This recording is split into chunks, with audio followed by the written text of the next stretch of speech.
এখন কোনো আইন নাই, আমার ইচ্ছা আমি বিয়া করবো, যেখানে পারি সেখানে বিয়া করবো। গত রাত্রে শোয়ার সময় দেখছি নেট দুনিয়া ভাইরাল, আমার কাছে ঈদ ঈদ মনে হইতেছে এখন, মানে ডাইরেক্ট ঈদ মুবারক ঈদ মুবারক, সবাই রে ঈদ মুবারক, যত পুরুষ আছে বাংলাদেশের সবাই রে ঈদ মুবারক। এবার কোন কেন ঈদ মুবারক? ঈদ মুবারক হয়েছে গতকালকে হাইকোর্ট রায় দিচ্ছে যে পুরুষ দ্বিতীয় বিয়া করতে প্রথম স্ত্রীর কোনো ধরনের অনুমতির প্রয়োজন নেই। তো এই খবর ধরেন আমগো পুরুষের জন্য তো ঈদের মতন লাগছে।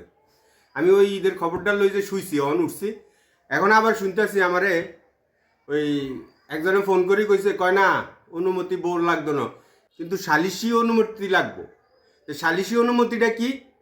এটা হইলো মানে আমার ওয়ার্ডের মেম্বার, চেয়ারম্যান, পৌরসভার মেয়র, মানে ওই কাউন্সিলের, মানে সালিশি কাউন্সিলের অনুমতি লাগবো, বইয়ের অনুমতির দরকার নেই।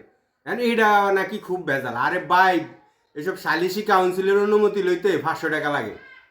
ডাইরেক্ট 500 টাকা দিয়ে দিলেই এইসব অনুমতি করে দিয়ে দিব, আমরা সেকেন্ড বিয়া করি ফেলাম মিনিটে মিনিটে। বাংলাদেশের বাঙালিরা প্রতি যেতে জিয়ানো যাবো, বান্দরবন যাইলে এক বিয়া, ও কক্সবাজারে যাইলে এক বিয়া, সানপুর গেলে এক বিয়া, শুধু বিয়ে হইব। এই যে আইনটা করছে, কি যেন শান্তি মানুষের লাগতেছে। এতদিন বিয়া করতে গেলে শুধু নারী নির্যাতন মামলা, থানার মধ্যে যত মামলা আছে সব নারী নির্যাতন মামলা। এখন নারী নির্যাতন মামলা দিস, এখন কোনো আইন নাই, আমার ইচ্ছা আমি বিয়া করবো, যেখানে পারি সেখানে বিয়া করবো।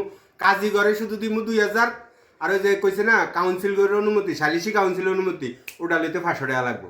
চেয়ারম্যানের মেম্বারের 500 টাকা দিলেই অনুমতি দিয়ে দিব, আর বিয়া, শুধু বিয়া।